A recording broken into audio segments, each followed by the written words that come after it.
across America. Live, this is Point of View.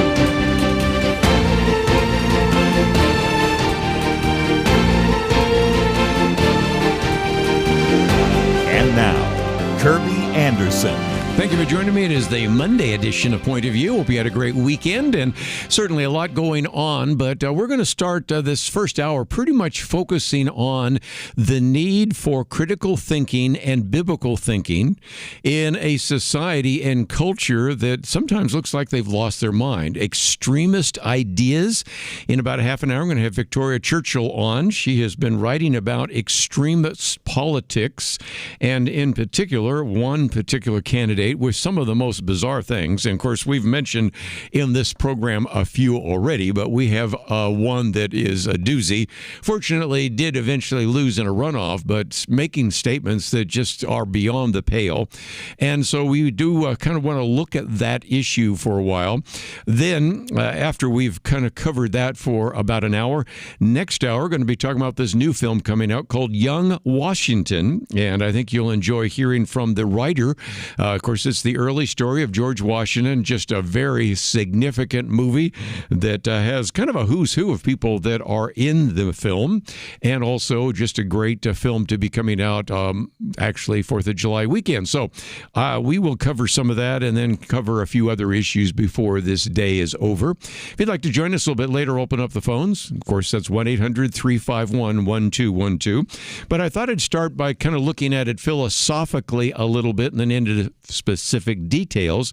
And this piece by Brian Garner, he is an individual who is a legal scholar, but he also writes books and articles and things about grammar and thinking and logic. Might even be somebody we might want to get on the program sometime in the future. And he begins by talking about something we've mentioned before, because as a basis of education, he says the medieval trivium, that is grammar, logic, and rhetoric, was never thought to be superficial introductory. It was to train the mind to understand words, test inferences, and resist false persuasion. And so he then gives you 6 examples of why we need to have critical thinking skills. He refers to this, and it's our first article, which you can read if you would like. It has the title, Cooler Heads Must Relearn How to Prevail. When we are confronted by false ideas, conspiracy theories, really radical candidates, and we'll give you a pretty good list by the time this first hour is over, that is enough. But he doesn't look at candidates for the moment. We will when we talk with Victoria Churchill, but he uses a couple of examples. Number one, nuclear war. He says nuclear war is the clearest case. Deterrence asks frightened leaders to behave rationally when fear, pride, error, and time pressures are at their worst. I, of course, have a booklet we've done on a biblical point of view on nuclear war, and, of course, still a great and looming threat, even in light of course, this war with Iran. Number 2, the example he uses is pandemics. He says pandemics expose another weakness, our inability to feel invisible multiplication. That is, when we first heard about the COVID cases, I remember reporting at the time, well, we have just a few, so we'll see where it goes. Well, it multiplied rather dramatically. And the point is that then when you didn't know what you didn't know, there were all sorts of claims being made, oftentimes without any evidence. And we demanded certainty before action, he says, though certainty often arrives after action would have mattered most. And so, again, he recognizes that sometimes when we are faced with an imminent crisis, and the pandemic, the COVID lockdowns and everything are his second example. His third is one we talk about all the time. As a matter of fact, it's the latest issue of Outlook, artificial intelligence. He says artificial intelligence brings a newer temptation, seeing instant utility, and thus we infer safety. In other words, a lot of people use various AI techniques, AI apps, and they find they work pretty well. And so as a result, machine codes, summarizes, diagnoses, advises, and persuades. We call it progress. And yet, of course, we've been very concerned about what happens when it gets out of control. His fourth, again, one we talk about so often, climate change. By the way, isn't it interesting? We have a booklet on, of course, the issue of nuclear war. We have one on artificial intelligence. We have one on climate change. But here's the other one, again, where he says it really requires careful, dispassionate thought. We don't want to engage in some kind of reaction that says this is the end of the world as we know it, nor do we want to dismiss it either.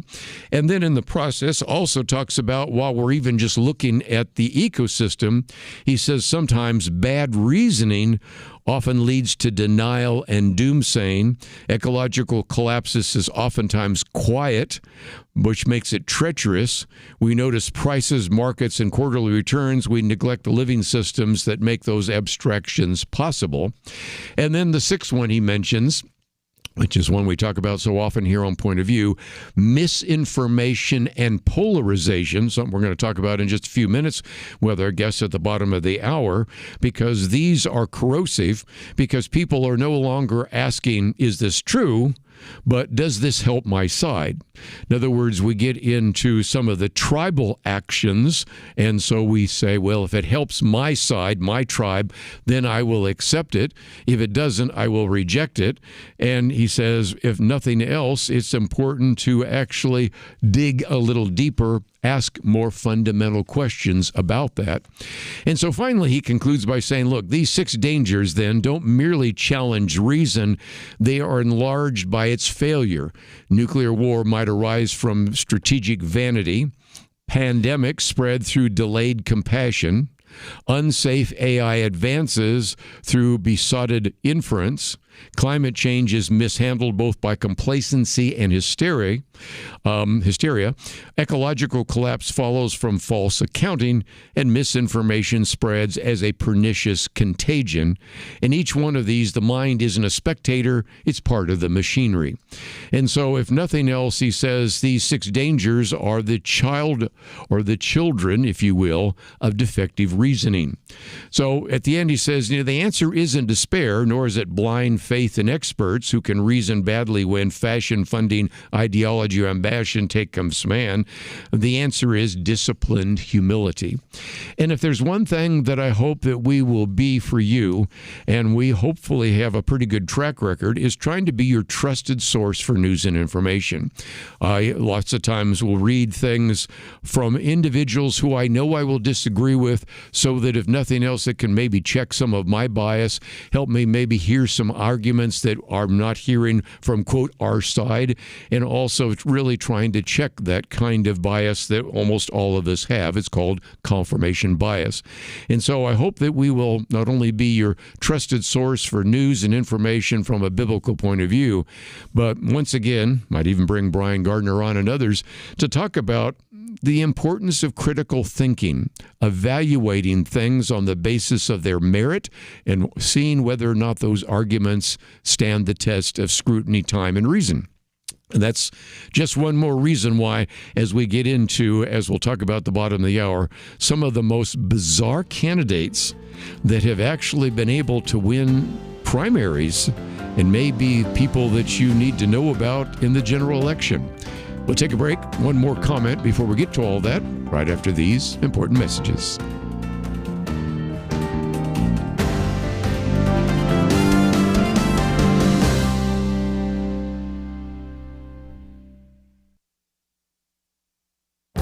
This is Viewpoints with Kerby Anderson.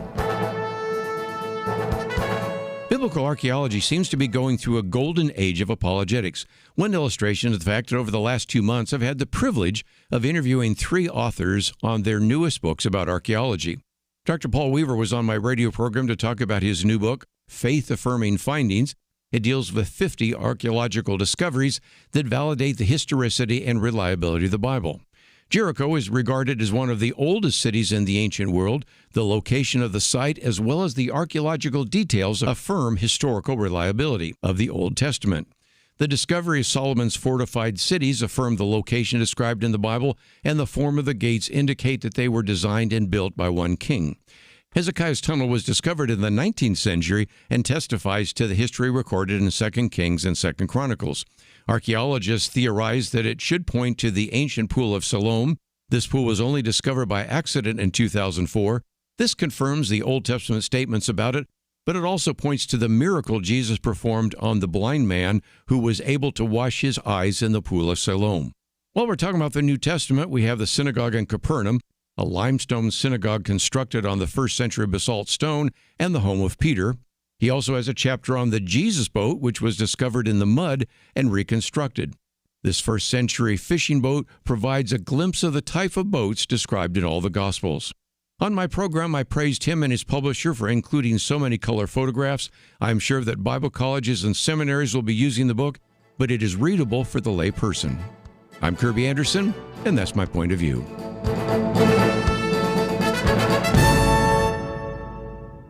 Go deeper on topics like you just heard by visiting pointofview.net. That's pointofview.net.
You're listening to Point of View, your listener-supported source for truth. Back once again, let's, if we can, for just a few minutes, go to a second column, which I think, again, is a great setup for some of the conversation we're going to have with Victoria Churchill about this whole idea of extremist politics and some of these incredible statements being made by candidates and even by Democratic leadership. Of course, Democrats have been threatening that if they are able to win the House or the Senate or the House and Senate, and of course, even eventually the Oval Office, the White House, threatened to prosecute Donald Trump, talked about prosecuting ICE, putting people in jail and the rest. But some of the things you're going to hear in just a few minutes from this one particular candidate, even beyond the pale, which is even more significant. And it illustrates perhaps something I like to communicate to some of my younger listeners. It wasn't always like this. And one way to maybe make the case is to go to this piece by Michael Brown. Now, if you first start reading it, you think that he's actually speaking out against setting dates for the second coming. By the way, I might just as a program note that on Wednesday in our second hour, we're going to have Gary Frazier, oftentimes talks about prophecy. And I love the fact that he doesn't set dates, but he does bring a kind of a rational look to what is happening in the Middle East. He's probably traveled to Israel more than anybody else I know. An individual that has certainly studied prophecy and been one of the speakers with a lot of the well-known prophecy teachers. But nevertheless, Michael Brown reminds us that when he became a Christian back in the early 1970s, there were all sorts of people talking about the return of the Lord. And, of course, you had a book by Hal Lindsey called The Late Great Planet Earth. And, of course, there was a sense of excitement at the time. But then over time, what he began to see is all these false date setting. For example, there was this best-selling book, 88 Reasons Why the Rapture Will Be in 1988. Well, I remember that only so well. 2 years before, Marlon Maddox had asked me to be a guest host on Point of View. We were in a studio very far away from where this one is, and we did not have any security. So one of the people that was part of the belief that the rapture was going to take place, September 12th, 1988, burst into the studio, and Marlon and I were doing a live broadcast. And after that point of time, they decided they might put some security in the doors so that that wouldn't happen again. Well, anyway, when a friend asked him at the time, would he read the book, he said, no, I'll read it September 13th. In other words, the day after when the rapture was supposed to take place. Then he talks about Harold Camping. You might remember in 2011 said that Jesus was going to return on May 21st. Of course, that didn't happen. You had somebody else saying that the second coming was going to take place on September 23rd or 24th, 2025 during Rosh Hashanah. And he even posted a video back then, I remember it, on September 18th, 2025, why Jesus is not returning September 23rd. So enough of the date setting. But he has occasionally had people say, but don't you think this is different? And he says, well, we've had times in which people have thought, and you go through Caesar was the Antichrist, Hitler was the Antichrist, whatever. And there are times when people were convinced that they were on the very edge of the return of Christ. There's a lot of reason to believe that might be even now. But as he points out, it's possible Jesus would not return for another 100 years. But he does accept at least possibly some things that are different. And that's the point I want to make, not about date setting. He points to a couple of things. One that I'll just mention in passing because we've already talked about it, and that is artificial intelligence. If you haven't read our particular resources on that, it's our Outlook magazine. Of course, I have a booklet on that as well. And he says the growth of AI has given rise to some very plausible doom and gloom predictions. And I think we would understand that. And even people working in the field have raised some of those issues. But he says there's something else, and this is where I want to focus our time and attention on something that really is unprecedented in our lifetime, and that is what he calls the virulent and violent anti-Semitism that we're seeing today. Yes, we've always had anti-Semitism. Yes, there were times in which Christians, in the broadest sense of the word, or ecclesiastical institutions were persecuting Jewish people. There, of course, is the Holocaust and all sorts of other things that took place in Germany. But he says something is a little different, and that is what he calls this litany of the latest violent attacks on Jews in America, in England, in Australia, and other places around the world. He says social media influencers with millions of followers openly praise Hitler or express their fervent desire to see Jews suffer and die. And the news of the slaughter of Jews results in an orgy of online hatred with calls for more Jews to die. And one of the reasons why, even though we had a booklet on a biblical point of view on anti-Semitism that I did 5 or 6 years ago, I created a new one after 2023 because of all the people marching in the streets praising Hamas and making all sorts of justifications for the slaughter of innocent Jewish people in Israel. And so, again, what he says is that this is something that is very new and is very concerning to him. And he says, you might then ask the question, so what does this have to do with the return of Jesus? And he says, look, perhaps nothing, although it is urgent that we wake up and push back against this ideological cancer, because he says, on the other hand, the Bible predicts a day when all nations will gather together to wage war against Jerusalem and the Jewish people living there. It gives you quotes from Zechariah 12 and Zechariah 14, and you might want to read those passages and even follow his piece that we've posted. In just a minute, of course, I'm going to be talking about one of these particular candidates that actually was demanding that we build internment camps for people that support the Jewish people, what she refers to as American Zionists. Now, there have always been crazy people running for office. Believe me, I grew up in the San Francisco Bay Area. I can tell you stories of individuals that were communist candidates and libertarian candidates and anti-Semitic candidates, and none of them even got even 1% of the vote. But we're talking in this case about an individual that made it to the runoff and actually got more votes than the establishment Democratic candidate, eventually lost in the primary. But I think it illustrates again, we are starting to see some virulence and some extremism that should concern all of us. Now, there's some very good reasons for it. I think Victoria has some, I have some, and we'll open up the phones to get some of your comments as well. But it does seem to me that we're we're living in a time of extremist politics. We're living in a time in which people are evaluating various candidates and political policies and all the rest based upon their tribe. And that's why I posted this first piece here by Brian Gardner about the need for cooler heads to prevail. So we'll get into that in just a few minutes, but just as we're going to a break, let me mention that we have posted these two articles for you to read. Also the one by Victoria Churchill out of the Daily Mail, and I'll also pull some from our good friend Gary Bauer that gives you a couple more examples. And as a matter of fact, I've seen a couple of very good pieces coming out in the last couple of days about these extremist candidates. So I'm thinking we'll be talking about this between now and November, but we wanted to focus some time and attention on it today. But just before we take a break, let me also mention that my Viewpoints commentary is there, and it is based upon an interview I did about 10 days ago with a good friend, Dr. Paul Weaver, on his book, Faith Affirming Findings. Now, this book is one that I'm very excited about. Disclaimer, I actually did an endorsement of the book as well.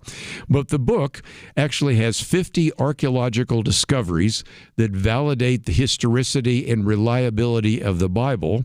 And so whether it's the historical accuracy of what we found in Jericho, whether it's the fortified cities under Solomon, whether it's Hezekiah's tunnel, the finding of the Pool of Siloam, for example, even in the New Testament, of course, having those of you that have gone to Israel going to the synagogue in Capernaum, which is actually the limestone synagogue based upon the first century one that Jesus was in, the home of Peter, the Jesus boat, all sorts of other things. This is a resource that I found to be very helpful. If you have somebody that's going off to Bible college, it might be the kind of book that they will have as a textbook. I suspect it'll be used in seminaries. Matter of fact, if you have any influence in your local Christian school, it's a book I would highly recommend as well. Very readable, and just once again pointing to all the historical evidence that we have for the historicity and reliability of the Bible. And you've heard me say before that in some respects, I feel like we're even going through this golden age of apologetics. We have so much more evidence coming for our faith, whether it's in science, whether it's in history, whether it's in archaeology. So if you'd like to know more about the book or even listen to the interview I did about 10 days ago, go to the website pointofview.net. We'll be back with more right after this. Have you ever met a child you knew would do great things? They displayed remarkable imagination, understanding, and a zest for learning. Now imagine someone takes that child and instead of fostering their potential with a real education, they feed them nothing but lies. You know, that scenario isn't so far from reality. From a young age, Americans are fed a consistent stream of distorted facts, from the secular indoctrination they receive in many public schools, to the biases presented as fact in many colleges and universities, to the barrage of misinformation from the mainstream media and the lack of moral grounding in our society. It's not that Americans aren't capable of understanding the truth, it's that they aren't exposed to it enough.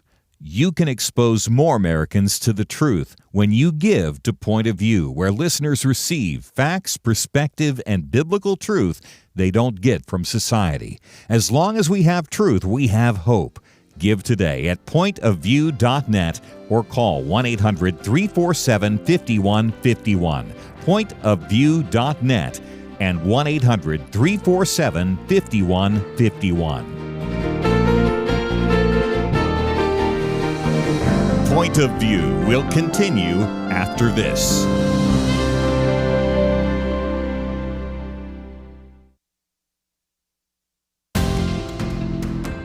You are listening to Point of View.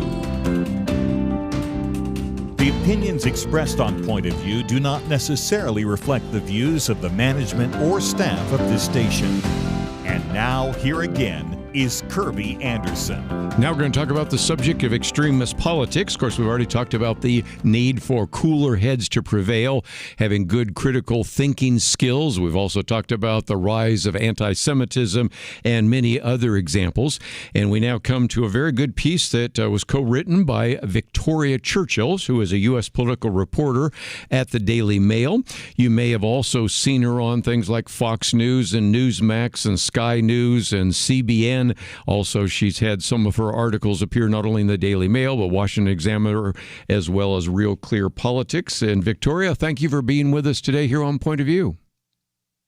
Thank you so much for having me. Always great to be back with you. Always good to hear from you. And this one is a head shaker because for most of our listeners, they may be hearing about this for the first time, even in the state of Texas. And we are broadcasting right now from the state of Texas. Most people had not heard of this. And when I tell them, they are convinced that this is Babylon Bee, this is The Onion.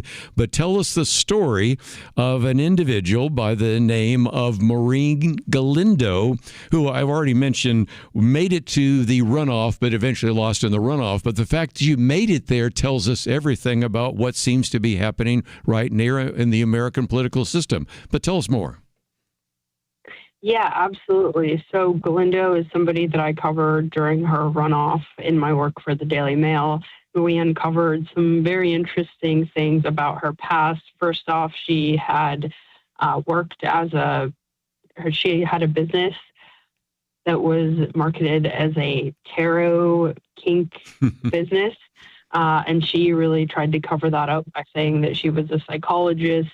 We kind of went through records and figured out that in Texas, you have to have a PhD to be a registered psychologist, which she only has a master's degree. And so kind of when you go on her business website, she actually lists her actual certification, which she has, which is a licensed marriage and family therapist, which is not quite the same as a psychologist, particularly in the state of Texas. And kind of outside of that, she's also made some quite disturbing anti-Semitic remarks as well. But, you know, even though she's lost the sentiment that she carries, we're seeing play out not only in Texas, but also in plenty of Democrat primaries, both with candidates and with voters all over the country. Let me just mention that one of the things she said is she would like to turn the ICE detention center, the Carnes ICE detention center, into a prison for American Zionists and for former ICE officers because they will then be accused of human trafficking. She also talked about castration and a variety of other things. These are individuals, and I'll just use her as one example of many others, that when I was growing up, and I'm older, so I can probably give a little more of a long-range history, we occasionally, I remember when my father ran for the California Assembly and growing up in the San Francisco Bay Area, we saw some pretty unusual candidates who said some pretty outrageous things. They never got more than a fraction of a percent or maybe 1% of the vote. This is an individual, Maureen Galindo, that actually got more votes than the one that the Democratic establishment endorsed. Just now lost, of course, in the runoff. But this is amazing that you're making these kinds of statements, that you want to put somebody who supports Jewish people or supports Israel into a detention center, and then you get more than 20% of the vote. What about that? Well, absolutely. And, you know, I mentioned that this sentiment is something that we're seeing not only in Texas, but also in other races across the country. You know, for example, tomorrow there's the primary in Maine, which I'm sure has reached listeners even in Texas, with, of course, Graham Plattner. He's the guy that covered up his Nazi tattoo. You know, I saw one interview floating around with a supporter of his where she was asked if a Nazi tattoo was not a disqualifying factor, if having one of the Star of David or of the Israeli flag was going to be disqualifying, and she said yes. And so, you know, I think that really goes to show where not all, but a segment of the Democrat electorate is in this country. Yes, well, again, we have listeners in Maine, and they'll get a chance to vote for or against Graham Plattner. Of course, he's in the Democratic primary, but it just illustrates again that we can begin to go across the country, and I'm starting to see more and more particular articles coming out talking about flawed candidates. And in the state of Texas, of course, we've had the conversation about the runoff there, but you can go to almost any state now, and you begin to see certain candidates who in the past wouldn't have even had a chance, and certainly if they had something in their past that we would consider to be disqualifying, that would be enough for them to step down or for the party leadership to force them to step down, and yet those people are out there. Now, to give credit where credit is due, this Maureen Galindo did get enough visibility that Hakeem Jeffries said that vile speech has no place in Democratic politics, and I think AOC even made a comment. So in this particular case, they were willing to criticize her, but it has been amazing, as we talked about on our Friday weekend edition, that some very prominent Democratic leaders have traveled to Maine to actually endorse Graham Plattner or other individuals who, in many cases, they're going to overlook all sorts of issues about sexting and being abusive and all the rest, because they want to get those individuals in the Senate so they can take control of the Senate and do all the things that they've been promising their particular voters they wanted to do if they could once again win control of the House, the Senate, or even the White House. Well, absolutely. This is something that the Democrats have to look at themselves, how they're going to handle these kind of people being in their party, whether they embrace them or whether they distance themselves from them. Of course, you pointed out the comments made by Hakeem Jeffries, the House Minority Leader. But I think it's also interesting to see how these kinds of candidates are handled by people such as Chuck Schumer, right? He is the Senate Minority Leader, and he was asked by a bunch of reporters last week when he met with Graham Plattner here in Washington. He was asked about all of his controversies, and he said he didn't go out and 100% endorse him, but he basically said, he talked with Plattner and his goal is to beat Susan Collins. And so you really have to ask yourself, to what point does political expediency actually trump, certain values that people might have?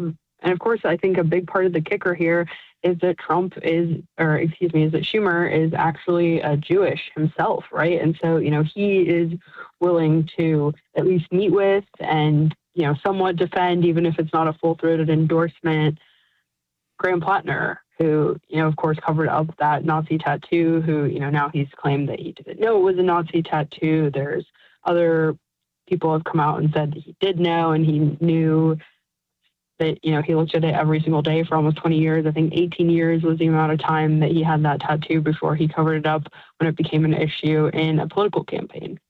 Well, again, one of the things I did before you came is I was quoting from Michael Brown, who, of course, has had a great outreach over the years to the Jewish community with his own background, and talked about the fact, and I think this is fair, what he said is that the level of anti-Semitism we're seeing now is unprecedented. That was usually a deal breaker. If you were anti-Semitic and you were running in the Republican Party, you would be vilified, you would be removed, you would be spoken against, there would be everything to make sure that you didn't even get a platform. But on the Democratic side, there has been kind of a willingness to maybe turn a blind eye because some of the voters are, for example, of Arabic background or Muslim background. And now, of course, we're seeing it on the left and the right. We've talked about this on the program many times. And this whole issue of anti-Semitism, which surfaces whether you're talking about Maureen Galindo in the San Antonio Antonio area, or whether you're talking about Graham Potner up there in Maine, you're talking about a level of almost acceptance of anti-Semitism that we haven't seen before. So let's take a break. When we come back, I thought for just a minute, since you're kind of a political commentator, we might say, has part of that happened because of the polarization of America? Sure. Has part of it also happened because of gerrymandering? Because indeed, you now have, in a sense, such safe districts for Republicans and Democrats, but we'll focus on Democrats for just a minute, that then if you're being elected, especially in the primary by your activists, they tend to be very much kind of hard left. And as a result, some of the kind of comments which would have been disqualifying in previous decades, you couldn't have gotten away with saying this in the past, but actually got you into a runoff in the primary. What has maybe changed in terms of some of the gerrymandering that has taken place and even some of the tribalism? So if you would like to read this piece, because you probably still say, this doesn't even sound real, we again have the article, Daily Mail, one of the authors, Victoria Churchill, and we'll come back and talk with her right after this.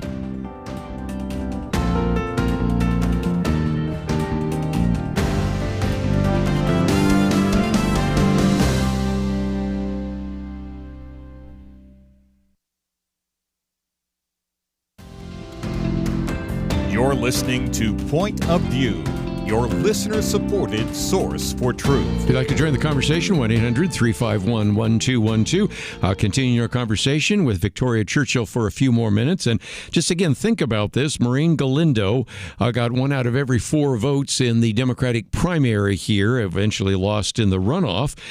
Next hour, I will talk about another case out of Oregon, and that's not a candidate, but a petition in which 720,000 people in Oregon signed a petition to put a ballot measure that would actually criminalize hunting and fishing, banning hunting and fishing.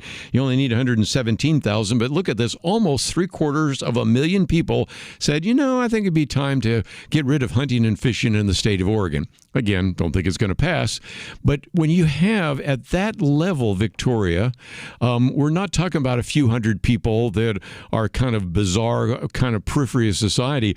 We're talking about hundreds of thousands of people in some of these races, tens of thousands in other races, who in the past wouldn't have even made it to a runoff and now are.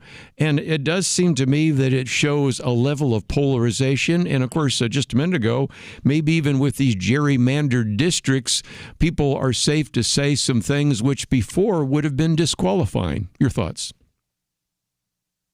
Well, I also think that Texas's redistricting process, which you all went through just in the last year, actually goes to show that radical ideas can get out of general elections and kind of be outed at the primary, or I guess in the case of Galindo, the runoff level. In a district like the one that was created that Galindo was running in, they really had to make a case, the Democrats did, for electability in the general election. And so I think that goes to show the primary voters, if they are looking to take back a seat, or if they're running in a newly elected seat, if they're looking to impact majorities here in Washington. I'm coming to you doing this interview from the House Press Gallery right off the floor of the U.S. House of Representatives. And so, of course, what happens in states like Texas and states all around the country, in districts like the one that Galindo was running in, is what's actually going to impact the majorities here. Of course, Republicans are working with narrow margins in the House and the Senate. Really, it seems like every week, narrower and narrower margins, kind of depending on, who's out for certain elections and things like that. So Sure. I think voters are smart, and they know that to actually make an impact here in Washington, they need to have candidates that can be successful in general elections. And I think that goes for both Democrats and Republicans. Yes. What about the use of inflammatory language? Because that's another thing that you kind of addressed there as well.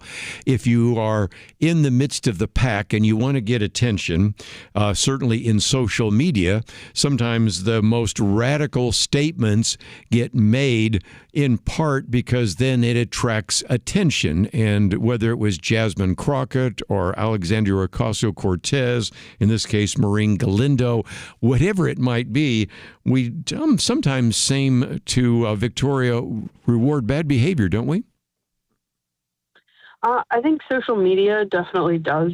Social media, I think, is still the attention economy or the shock economy. But again, I also want to point out that voters are smart and they realize that social media is not real life. Another case that I'm sure you covered or have covered in the past in Texas was Valentina Gomez. She was somebody that's kind of this far right, fringe social media poster. She, burned the Quran on multiple occasions in videos that she posted on X and on Instagram. And she ran in Texas against a longtime incumbent in the 31st district. And, voters kind of saw right through that. They knew that they didn't want somebody who, she's actually from Missouri. She came down to Texas to kind of try and get a foothold in politics outside of just social media and actually try and have a real world impact. And the voters were kind of able to weed that out smartly, pretty much right off the bat. Well, again, we're going to see more and more of those. Of course, another example the other day, we talked about, of course, the mayor of New York City, Zohran Mamdani, but just across the water there in New Jersey, 12th Congressional District, you have, of course, Adam Hamawi, who actually, when he won, shouted Allahu Akbar. And, of course, he's one that had worked in Gaza, if you might remember, and gave some interviews to the media saying he didn't see any weapons and there's no tunnels underground. Of course, that turned out not to be the case. So I think the lesson here, Victoria, is voter beware. We say caveat emptor, buyer beware, voter beware. And it does seem to me that if anything, we need more moderating influences, more people saying, wait a minute, this person is beyond the pale. They do not deserve your vote. We need to go out and begin to speak out against some of the things that were said. And I'll give partial credit in this case to Hakeem Jeffries, at least speaking out against this woman. But in so many cases, there has been a willingness, both Republican leadership and especially with Democratic leadership, turning a blind eye to some things that should have been disqualifying in the past. And it just shows we're kind of in this new world. So if nothing else, that is a good lesson that we need to pass on to others.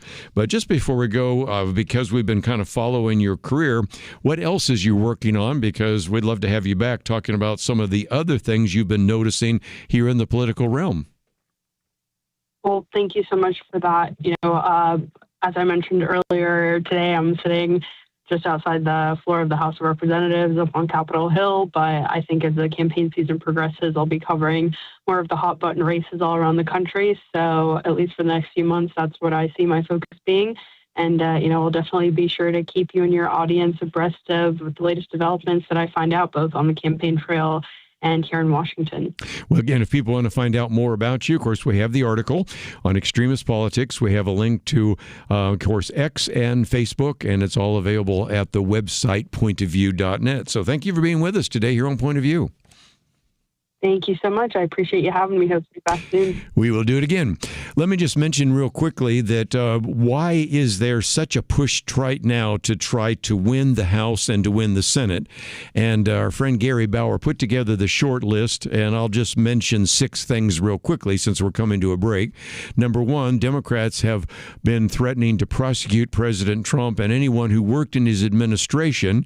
And so that is something where, again, if you get the the end-of-day report gives you a link to some of those statements. House Democrat leader Hakeem Jeffries, I mentioned just a minute ago, has threatened to prosecute federal immigration police, and there have been a number of Democratic prosecutors in various states or in various cities saying they wanted to do the same. Number 3, the focus on wanting to punish federal immigration police by banning them from having other jobs. There's multiple links to that as well. Number 4, the plan to eventually punish various companies that have worked with the Trump administration. And again, a couple of links to those statements being made. Then a number that have even talked about, and this one's of course going nowhere, to ban conservatives from using the internet, if you can believe that. And then finally, there's of course those that have said, and we'll get into this a little bit later with another piece that I have of wanting to criminalize parents who refuse to embrace their child's gender preferences, and that gets us into the transgender issues. So if you think that this election isn't going to have an impact in the future, it has all the potential of doing so. And what I wanted to do today is, if nothing else, help you understand that, again, these are individuals who may not be elected, but if they wanted to be elected, certainly are making some pretty unbelievable statements, outrageous statements, statements that would have been enough to cause voters to turn away from them. They would have been disqualifying statements, and yet some of these individuals are putting petitions on the ballot, and in some cases making it all the way into a runoff election. We'll take a break, come back with more right after this. Many years ago, they began saying that we live in the information age. Well, today there is so much information coming at us from every direction. The hardest thing is to discern which issues are really important and how can I make a positive impact without wasting my time trying to figure out accurate information. Let me give you a suggestion to help with that. Visit pointofview.net. Look at the tabs across the top. Find the one named Viewpoints. Kerby Anderson and others on our team are constantly watching for news to identify those issues that you really need to know about. They boil things down in a brief summary, and then you can decide if it's something on which you want to learn more and get involved.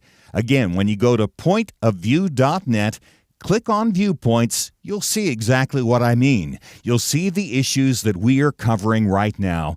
And when you like what you see, I honestly think you will, you can slide on over, enter your email, and get them automatically sent to your inbox each day. That's it. Take a minute now, be informed. Pointofview.net, click on Viewpoints. Point of View will continue after this.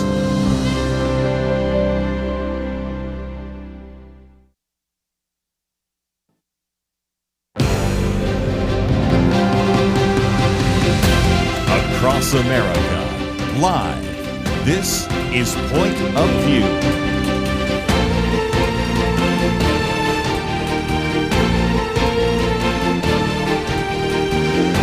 And now, Kerby Anderson. Thank you for joining me. Second hour today. I'm going to start off by saying that I have been really looking forward to a film. Just said I'm going to have to wait another 3.5 weeks, but it is Young Washington. It is one that I've been hearing about and really looking forward to attending and try to see if I can get lots of people to come with me, as we oftentimes do with our Sunday school class. And of course, it is the story of the young George Washington. It is a phenomenal film directed by our friend John Irwin. We had the Irwin brothers on this program many times before. And of course, kind of a who's who of individuals, Ben Kingsley and Andy Serkis, as well as Mary Louise Parker, Kelsey Grammer, the list goes on and on. You can find out some of that information by going to our website, pointofview.net. Of course, you can look up Young Washington. We also have the trailer under the individual I'm going to be talking with right now, who is one of the writers, and that's Diederik Hoogstraten, who was born and raised in the Netherlands, settled in New York for school and his early career, then eventually ended up in Los Angeles, spent many of his years as a journalist writing about America, which he really fell in love with, became a U.S. citizen when he was in Los Angeles, became a member of the Hollywood Foreign Press, and most recently has, of course, worked with his writing partner, Tom Provost, as well as, of course, John Irwin, who I mentioned just a minute ago, to write the script for Young Washington. So, Diederik, thank you for being with us today here on Point of View. It is wonderful to be with you. Thanks for having me today. Let's, if we can, tell the story. I think most people know some of the story of George Washington, but before he was a general, before he actually headed up the Continental Army, before he was the president, he was a surveyor, and also because he was an American and not British, found himself in some situations which you describe early on in the film. But can you kind of give us an overview of how this film helped us understand from a young boy to a very dynamic leader he developed right before our very eyes on the film? Yes, sir. Happy to do that. It's such a privilege to talk to you about this film. It's been years in the making, and as you mentioned, the visionary filmmaker had this idea that he wanted to share, he wanted to make human, if you will, the great George Washington. He's done this with King David from the Bible, as you all likely know. Yes. The House of David show is also John Irwin's work. He loves the origin story. He loves to these people who we think we know, until we start to realize they were kids, they were boys, they went through a lot of turmoil in the case of George Washington. And so it was important to John to look at this man, look at this boy, see what we could find out about him, which is actually quite limited. People might know a few facts, but it turns out historians have settled on only a limited number of facts. And so that gave us good reason to use creative license to fill in the blanks, while always trying to be very truthful to the historical time we're talking about. This is a film that is meant to celebrate the life of this great man by shining a light on it more clearly, by understanding him better. And so we learned that he lost his father at a young age. He lost his half-brother, who had become his mentor, at a fairly young age. He also goes into battle for the British and loses his best friend and some other men because of mistakes that he makes. And so we try to, again, humanize this guy by really showing the messiness, the challenges, some of the failures in his early life, because we do that always out of respect. We deeply respect this man for obvious reasons. Your audience won't need to be convinced of that. But by seeing him more clearly, less of an enigma, people have said to me, oh, he's a statue, he's a painting. We don't really know much. The father of the country, but how can we get closer to him, if you will? And John Irwin always said, get closer, whether that's to King David, whether it's to the young George Washington, so that our respect and admiration for him can get even deeper. And that was a privilege to me to help do that, and to hear someone like yourself say you've enjoyed this movie. That's a great reward for all of us, frankly. I might just mention, too, that, again, we're talking about violence. I always like to mention the fact that it will have a rating. But if you have a young boy, they will get so excited about this because there's a lot of action in the film. And, of course, you might think, well, if he was basically a surveyor and a draftsman, probably didn't have a rather mundane life. No, he had one. Of course, we'll talk about the bulletproof George Washington in just a minute. But there are interactions with the French. There's interactions with, of course, the Indians. There is, as you pointed out just a minute ago, his admitting to some of the British that he was a failure. And so in some respects, this sort of knocks some of the image off of George Washington and recognize that he was a living, breathing human being, not just the statue we see today in Washington, D.C. Correct. That's really well said. As we settled in to write the screenplay, which again, it came from the mind of John Irwin, he basically tasked Tom Provost and myself to go write it, to go write his vision, if you will. And there was this strong conviction that some very fundamental values that George Washington represents, whether that's resilience, whether that's service, being a servant leader, serving others, whether that's integrity, those values we wanted to encapsulate in a very compelling action adventure, as you say. He was a surveyor, but surveying back then meant going off into Ohio territory where very few people would back from. When he asks Lord Fairfax if he can go out and get paid to survey the land that the Lord has purchased there, Lord Fairfax has purchased there, the cop, you're welcome to try, but most men who go don't come back. Yes. In other words, this was a risky proposition, but George was a risk taker. Yes, he was. Always meant to advance his station, as we say in the film.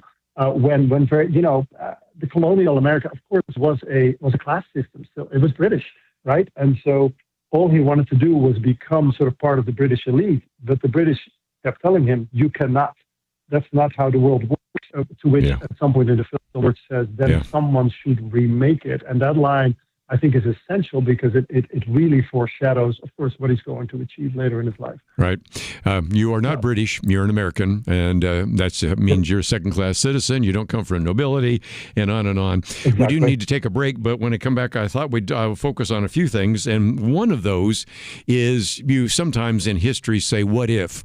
In a couple of weeks, we'll probably be talking with our good friend Eric Metaxas about his latest book, Revolution, which is on the American Revolution. He just sometimes say, what if, in terms of what if there hadn't been Trenton and Princeton? What if there had not been a victory in Saratoga? What if there had not been a victory in Cowpens, which eventually led to Yorktown? The same thing, as we'll come back from a break, what if the individuals that shot at George Washington actually had hit their mark? Because there's, of course, a scene there, which is something that used to be young children learned about, the so-called bulletproof George Washington. So we'll talk about that and talk about some of the interaction. And this, I think, is, again, a film, which, again, it is involved with war and fighting. So, again, I'll give you that disclaimer. But I think a lot of young men would really benefit from watching this, and your families would as well. So we're going to come back and spend a little bit more time talking about the young Washington right after these important messages.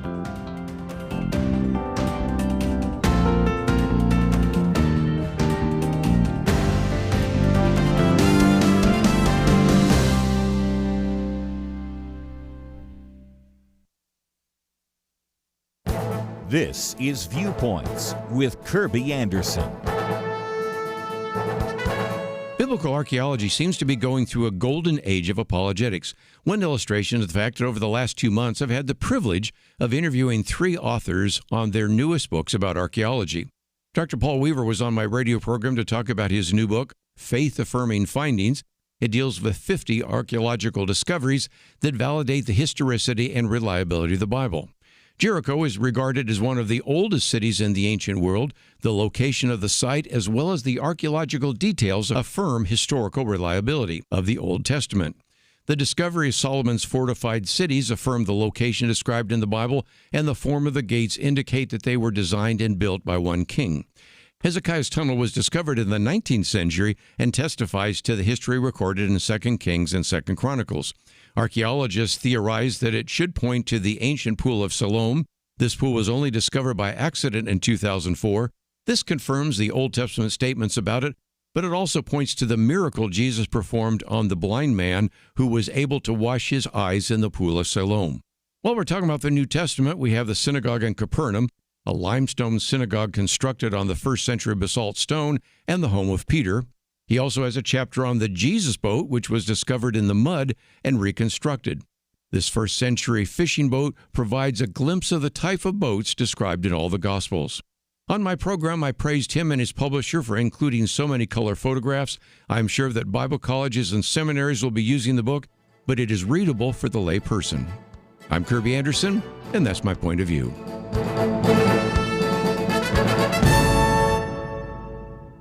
Go deeper on topics like you just heard by visiting pointofview.net. That's pointofview.net.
You're listening to Point of View. your listener-supported source for truth. Back for a few more minutes as we talk about this new film coming out July 3rd, and it is Young Washington. I really encourage you to go and watch it and to bring friends, neighbors, co-workers with you as well. And again, we're talking with Diederik Hoogstraten, as he is one of the writers of this particular story of George Washington. And one of those is what oftentimes is referred to as the bulletproof George Washington. You know, as young children growing up in the United States, there were always a few stories you heard about George Washington. One that he chopped down the cherry tree, which is not true. It was actually invented by one of his biographers. If you've ever been to Mount Vernon, you see a lot of cherry trees there. We actually like cherry trees. No, that is not true. But one of the other stories we used to hear was the story of the bulletproof George Washington, in which in a battle, even though bullets pierced his coat, killed a horse that he was on, even though, if I remember right, in that particular battle, he was the only officer on horseback to survive without being shot. It brings us back to a word that George Washington used quite often, and that is providence.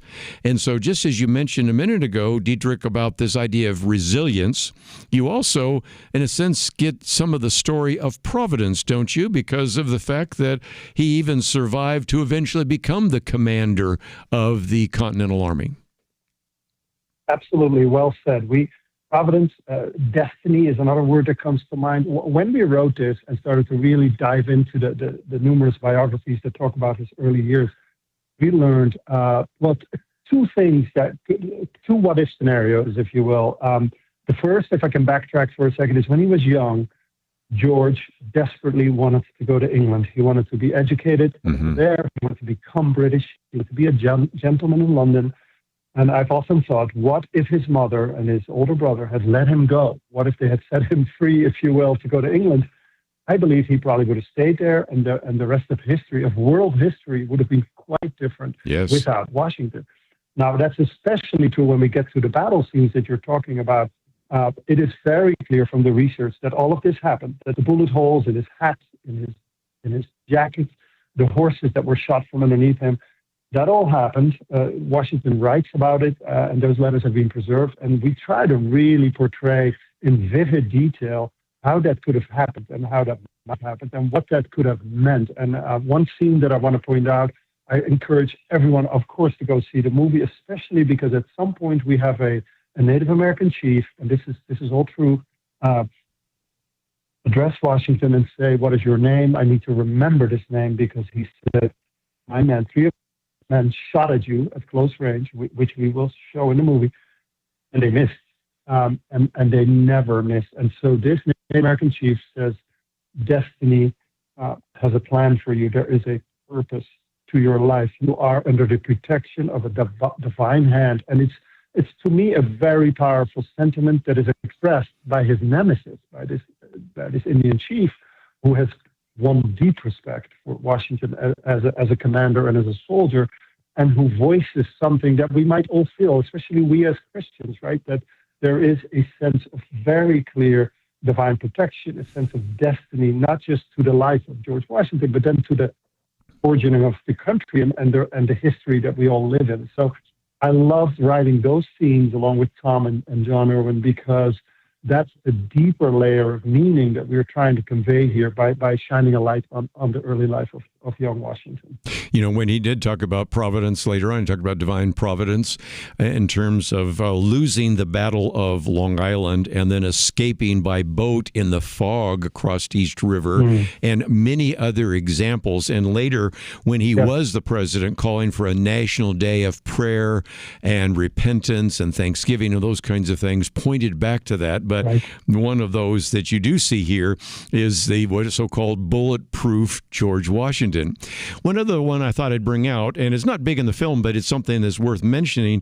Anybody that has ever seen the rules of civility that he put together, he actually started combining and compiling many of those rules for social interaction back when he was a teenager And in some respects, that is another part of his story. We know him as the general. We know him as president. We know him as the Indian fighter and all the rest. But also, even though he didn't make it to England, he really worked to try to bring a level of civility to the 18th century, didn't he? Correct. Yes, we had a great time writing that once we realized that he had really been self-educated. You know, once his father died, his mother had this farm to run. She needed all the help she can get. So not only was he not going to England, he was also not going to school, period. He just needed to work. And that's where his half-brother Lawrence says, you know what, here's a pile of books, and let's get you to learn and study and learn how to fence and learn how to play chess. And so he became a very well-educated young man, but it was based on, like you said, books like the one by Cato, where he had some fun having him quote them out loud and trying to remember all these rules, which later, of course, would help shape his character and would help him become his own type of gentleman, even though, you know, he never would be British, thank goodness, and he would turn against them. But he did sort of imbibe from the well of civility, if you will, from the ancient text. And it's beautiful to realize that even though, as very famously, George Washington was quite insecure sometimes among his fellow founders because he didn't have a formal education. It can be encouraging to all of us, I believe, who might feel a little bit inferior at times, that through achievement, through hard work, through being a didact, he really got to where he needed to be without having that education. Since we're almost out of time, let me just real quickly mention that you can, of course, see the trailer. It's about 2 minutes long, so I'd encourage you, even as we go to a break, you could watch it or certainly show it later. If you then follow the link back, it will take you to, of course, this is an Angel film, angel.com. And I thought, Diederik, for just a minute, we might just point out how important it is to have people come and watch it 4th of July weekend. Comes out July 3rd. First of all, you can go to that angel.com website and then /young-Washington, but you'll find it very easily. And there is an opportunity there to find out which theaters it's coming to, what the show times are. There is an official store. There's a way you can get updates. And one of the things I try to encourage people to do is to really make sure that they show up on that first weekend, because what I think that does is it sends a signal, first of all, to Hollywood, to other film producers, and even to movie theaters. Hey, there's a market for this. This is something we're interested in, because I'd like to see more of these films that you and John Irwin can put together, because we certainly have benefited from some of the things he's done in the past, and I'm looking forward to the next film that you're going to be writing about. Well, thank you so much. That's very well said. We always say the faith and values genre is really not a genre. It's an audience. It's many, many millions of us in the United States, across the world. And when we show up an opening weekend, that's how Hollywood works. We do send that message. As you rightly point out, we need these stories. We will pay to see these stories. We love them. We encourage them. We embrace them. And so we would love to do more of it. But we, as viewers, as people of faith, people who love this country, and that's especially true for an immigrant like myself, we need to make that point by showing up with our friends and our family and our kids, especially if they're 13 and over. I do want to put that in, as you did earlier, too. Well, again, you grew up in the Netherlands, and now you're a U.S. citizen. So, first of all, welcome to the United States, and we're grateful for the work that you've done so far. And I look forward to a future opportunity. So, thank you for joining us today. I might see if we can come back as a little bit closer to July 3rd to do another interview, even if it's not with you, because I do want to have as many people show up as possible. These are stories we need to teach. We have missed opportunities. We have a whole generation of young people that don't know much about George Washington, don't know much about our history. This is a very significant way to get that into their hearts and minds, especially on this 250th anniversary. So, Diederik, thank you for being with us, and I look forward to a future opportunity. Thank you very much for having me today. Let's take a break. When we come back, we'll get back to some issues in the news. If you have been paying attention, you know that we have for some time really been spending time wanting to educate you, your children, and your grandchildren. First of all, as we are going to be coming very soon to our fiscal year end. That'll be June 30th. We encourage some of you to even consider getting the resources that we are making available.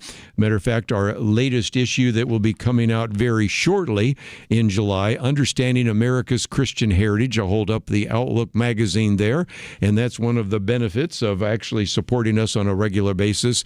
But one of the free resources we are making available to you still is what I'm holding up right now, the Declaration of Independence and the Constitution. It is printed by Point of View. It's available free, and you can find out more about that by simply going to the website, pointofview.net. Of course, that's where you're going to find all the other information we've talked about. Let's take a break. We'll be right back.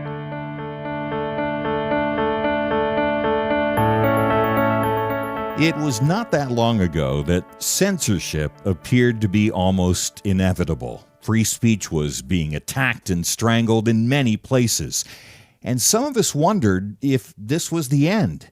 But now, many feel a new sense of hope, a chance for a fresh dawn. Let me caution you, now is not the time to relax. It's a time to press forward, to use this fresh opportunity to proclaim and learn how to apply truth to current issues. By the fact you're here, listening right now, that tells me that you recognize the vital role Point of View plays as a voice of truth. For more than 50 years, we've informed and equipped people who have made a real difference. And when you give to Point of View today, you breathe life into what can be a new golden era for the truth. Please, take a moment right now and invest in truth. Visit pointofview.net or give it 1-800-347-5151. That's pointofview.net. Click in now or call 1-800-347-5151. Point of View will continue after this.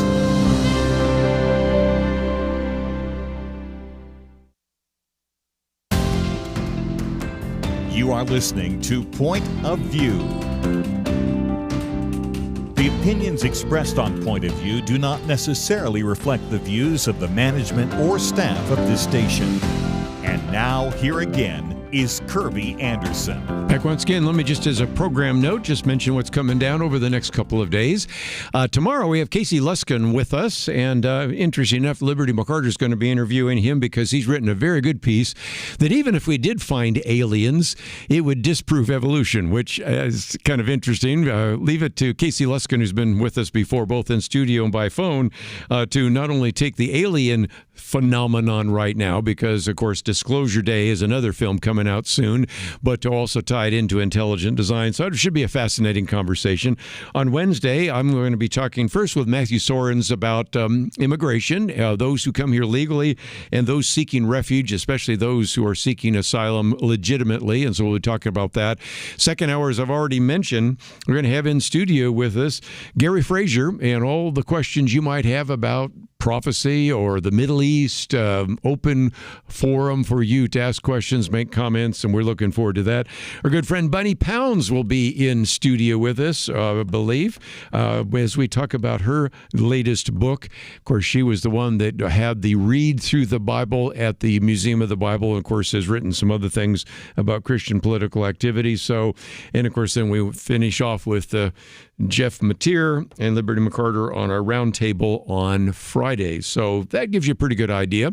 And speaking of Friday, last Friday, you might remember we had Jeff Mateer and Dr. Merrill Matthews, and we talked about the editorial by our good friend Jason Riley, in which he was pointing out that about 1 out of every 3 men in America are not working and not looking for work. If you look at what happened in April, and I don't think it's changed because we've talked about this before with the book by Nicholas Eberstadt, who I first began to be more aware of. I kind of heard of him before, but interesting enough, Mike Rowe is actually the one that was quoting from Eberstadt in his book, Men Without Work, pointing out that you just have a very significant number, and unfortunately an increasing number of men who are not only not working, but they're not looking for work. And that is a very troubling set of circumstances. So I wanted to come back to that because some of that has to do with what's in the heads and in the minds of these young men. And this piece by Nicole Russell, which appeared in USA Today, and we've posted it, it's one of our articles that you can read, is entitled "The Left Fueled the Male Crisis, Now It's Shocked." Nicole Russell points out that as a mom of two boys who've lived through the Me Too movement, she was concerned about how that's affecting her boys. And then quotes from a feminist, and I didn't remember Camille Paglia saying this, but apparently she did. "If civilization had been left in female hands, we would still be living in grass huts," which I thought was kind of an interesting comment. But nevertheless, she has pointed out something we've talked about many times. Heather McDonald, of course, Penna Dexter, she's been the co-host, has talked about it and much more. And that is, as she says, a culture that repeatedly devalues men should not be surprised when so many struggle to find purpose, confidence, and direction. That's her argument. So then she uses a particular opinion podcast that was done on the New York Times. And this included a couple of individuals. And the introduction starts with, "Young men are in crisis. While the left tells men to stay in their lane, members of the manosphere and the far right are welcoming them with open arms." Now, the argument is, well, we maybe need to lighten up a little bit because those of us on the left are really driving people into the right, and that's not good. And, of course, if you have been looking at voting patterns, we'll get into this again in future programs, women are turning more left, men are turning more right. No real surprise, but the degree to which that is happening is very significant. So, as Nicole Russell, writing in USA Today, says, one of the takeaways is the right, that is conservatives, offer young men a clearer identity and community, while the left berates and smears them.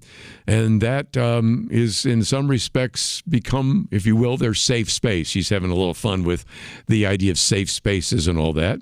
And then points out the fact that one of the individuals around the table who had said that is saying, we're seeing a widening divide in politics. New York Times acknowledges that men are moving right, women moving left, and wonders how the left can bring the men back. And, of course, you've seen all the attempts. Well, let's see if we can have somebody that looks like, well, I don't know, the vice presidential candidate for Democrats last time was kind of like a football coach and then later governor. So would that work? Well, it didn't seem to work quite so well. Let's see if we can see some of these men having tattoos. We just, of course, talked about Maine. We're going to talk about in Texas eating barbecue, whatever it might be. And it's more than just optics. There's some other things going on. And this is where Nicole Russell, writing for USA Today, says, look, conservatives have seen this coming for years. She says our left-leaning educational system, mainstream media, and Hollywood embrace the feminist mantra that men are no longer needed. Women can do and have it all. And now a generation later, they're surprised that men have been sidelined and are struggling. And I don't know what the theological background is of Nicole Russell, but she's obviously familiar with the Christian writer C.S. Lewis, because C.S. Lewis is famous for one of these great statements: "We make men without chests and expect of them virtue and enterprise. We laugh at honor and are shocked to find traitors in our midst." A very famous C.S. Lewis quote, and that is the case. If you make men without chests, then guess what? They don't have virtue and enterprise. If you make fun of honor and virtue and integrity, then you're surprised. You shouldn't be surprised by what you've ended up with. And so again, Nicole Russell says, whatever its origins, these men are struggling, and that's not in dispute. Men are now much less likely than women to earn a college degree. Their suicide rate is 4 times higher than women. They struggle more with drugs, more with gambling, and more with pornography addiction. And so then she moves not only from the fact that men are struggling, but that we have a culture that has said that male traits are toxic. And this is where I would point you to the interview we did with Nancy Pearcey. She had a book that came out a while back called The Toxic War on Masculinity, because she was answering some of the arguments coming from the feminist about masculinity being toxic masculinity. And she says, this is now, Nicole Russell, saying, while the left has worked to twist masculinity, often calling it toxic, the right honors male traits as natural and positive forces in society, the kind of thing that keeps us from living in grass huts, back to the comment from that feminist. And she says the crisis has many causes: economic shifts, family breakdown, social media, but one is deliberate: the left's sustained message that men are interchangeable with women, if not less valuable. After the Me Too saga, if you will, men were broadly vilified as sex-obsessed predators. So she points out that for years our culture treated masculinity as something to apologize for rather than to cultivate. And again, if that feminist Camille Paglia was right, that men help build civilizations, we shouldn't be surprised that a society that devalues men struggles to produce the very qualities that keep civilizations standing. And so that's kind of her perspective. She has 4 kids, and at least 2 of them are boys. And she's kind of concerned about the future and the kind of message that we are sending. In the piece, of course, that we talked about last Friday, and in a piece that I have coming out in a commentary next week, which I called American Idle, IDLE, the idleness of America among men is not so much due to the fact that we have deindustrialized, though we have, but now we have just come into a situation where there is an increased number of jobs available. So it's not like the jobs aren't available. As a matter of fact, one of the most striking things that surfaced just the other day was the fact that the economy in May we see created 172,000 jobs, more than twice what the economists expected. So it's not the lack of jobs, it's the lack of a work ethic and a lack of motivation. And so some of this has to do with economics, some of it has to do with politics. Sadly, a lot of it is something the church can address by talking about the importance of work and a work ethic. And certainly the Bible speaks to that issue as well. But nevertheless, if you'd like to read this piece about the male crisis, we do have a crisis, and it's about time that we would acknowledge that we do and maybe point to some of the reasons we have it in the first place. So 3 cheers for Nicole Russell for being willing to point to some of those reasons. So now it's up to us to see if we can turn that around. We'll take a break, come back with more right after this.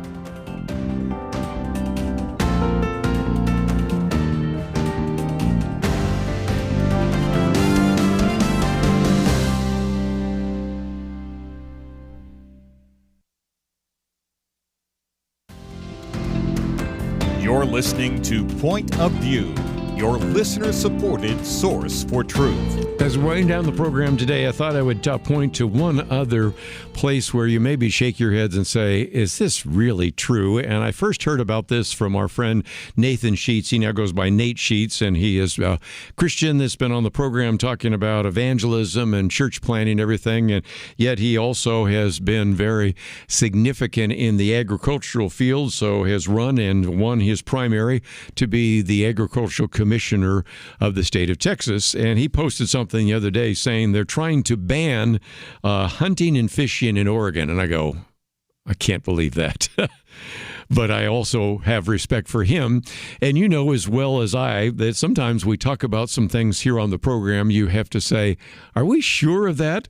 Just a while ago, we were talking about an individual that got more than 1 out of every 4 votes in a Democratic primary and went to a runoff because she was saying that they should use the local immigration detention center and turn it into a prison for American Zionists. Seriously? Of course, Friday we talked with Jeff Mateer about the fact that in Michigan, one particular township told the church that they couldn't have religious activities inside the church. What? And here, if you know anything about the West, even if you've never been to the state of Oregon, just think California, Oregon, Washington, think Alaska, think Western Canada, think Colorado, Montana, Idaho. There is really no way you would think that there would be a ballot initiative on November that would prevent hunting and fishing. And you would be wrong, because hunting, trapping, and fishing will be a thing of the past for Oregonians, says this article, if a group of animal rights activists gets their way. So far, the activists have amassed 720,000 signatures, almost 750,000 signatures on a petition to advance a ballot measure that, if approved, would criminalize hunting, trapping, and fishing in the state. Now, you only have to get 117,000 valid signatures. So, of course, the state officials haven't validated them. But if you've got almost 6 times of what you need, I think it's going to be on the ballot. And just think about this for a minute. Looked it up. Oregon has 330,000 licensed hunters. It has 500,000 licensed anglers, and it has 37,000 farms and ranches, according to the Oregon Hunters Association. And this initiative, Petition 28, which is known as the People for the Elimination of Animal Cruelty Exemptions, PEACE Act, would amend Chapter 167 of the Oregon Revised Statutes. Activists claim that the current statute provides unnecessary exemptions for laws governing animal abuse, animal neglect, animal sexual assault. Thus, the only exceptions would be for self-defense or veterinary care. And so, again, this is just beyond the pale. What is so interesting is if you then look on the website, you can realize that this could adversely affect, and again, let's just be honest, it's not going to happen. I still believe in the common sense of people in Oregon, at least I hope I do. This could affect farming, fishing, scientific research, even tribal rights, they pointed out here as well. And so the National Wildlife Federation has kind of jumped in as well. And one of the writers there said, what we've seen throughout the history on a lot of these ballot initiatives is they're getting the signatures from population centers, such as urban areas. And these people really are not directly impacted by a lot of those decisions and aren't even familiar with fish and wildlife, not familiar with livestock operations like ranching, farming, and other kinds of things. And if you dig into this a little bit more, you can see how they might have got some of this signatures, because for first-degree animal abuse, that would be, where it leads to physical injury or death. But, of course, that's hunting and fishing, things like that. People convicted of that, of abuse, which is the way they define it, abandonment, fighting, whatever, would have to complete 100 hours of supervised community service. But if you look at one of the other things in the list here, there are very significant penalties for things which I think we would all agree with. Dog fighting, cockfighting, aggravated abuse of animals, things of that nature. And so perhaps some people thought what they were trying to do is prevent any kind of abuse of animals. But the bottom line is this isn't going to get too far. As a matter of fact, one of the writers in this article said, look, there's 11 million people who go out and hunt every year. There's millions of Americans who fish every year. We know young people are getting more attached to screens and less time outdoors. You keep cutting them all away from contact of nature, and then sometimes they come up with these things. Now, again, you've got to recognize that even though we have 50 states, I did not know this until this article, hunting and fishing are actually constitutionally protected in 24 states. That means, of course, the others are not. And so I will be the first to admit probably this goes nowhere, but just, again, come back to the numbers. so far 720,000 signatures to advance a ballot initiative to criminalize hunting, fishing, and trapping, and read in the broadest way could even affect farming and other kinds of things as well. So you can begin to understand that we are no longer a people of the land. We're kind of a people of the city. And if you ask young people where milk comes from, they think it comes from milk bottles in the grocery store.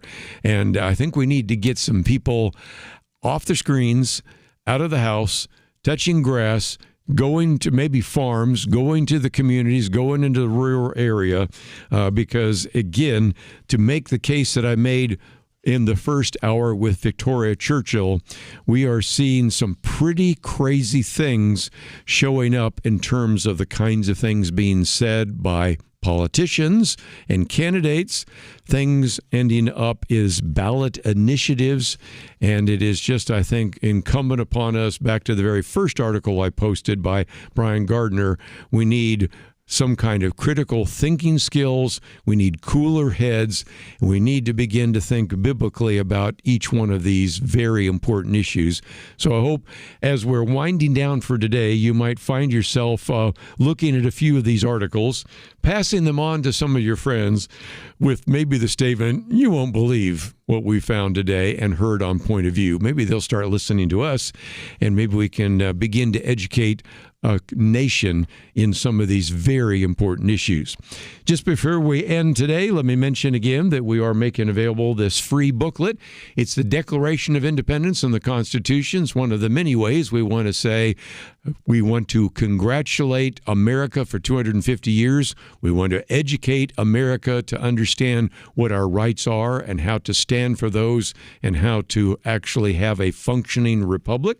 We also, of course, have my Viewpoints commentary, which is based on this interview that I did with our good friend Dr. Paul Weaver, Faith Affirming Findings, this new book on this issue of archaeology. And we will certainly come back in time again to talk about some of the evidence for apologetics, the defense of our faith, evidence for archaeology, and even tomorrow, the evidence for intelligent design as we talk about aliens. A very interesting discussion that will be taking place as well. So I hope you join us every single day here on Point of View. I hope you'll take the time to find out more about the books, the video, the film, and all the resources, all available at the website, pointofview.net. One last time, I want to thank Megan for help engineering the program. Steve, thank you for producing the program. See you back here tomorrow, right here on Point of View. The Bible tells us not to worry. And yet, there is a lot of worrying stuff in our world today. Thankfully, the Bible doesn't stop at telling us not to worry. God gives us a next step. He says we need to pray. But sometimes, even knowing what to pray can be difficult. And that is why Point of View has relaunched our Pray for America movement, a series of weekly emails to guide you in prayer for our nation. Each week, you'll receive a brief update about a current issue affecting Americans, along with a written prayer that you can easily share with others. We'll also include a short free resource for you in each email so you can learn more about the issue at hand. Will you commit to pray for America? Go to pointofview.net. Click on the Pray for America banner at the top of the page to subscribe. Again, that's pointofview.net. Click on the Pray for America banner. Let's pray together for God to make a difference in America. Point of View is produced by Point of View Ministries.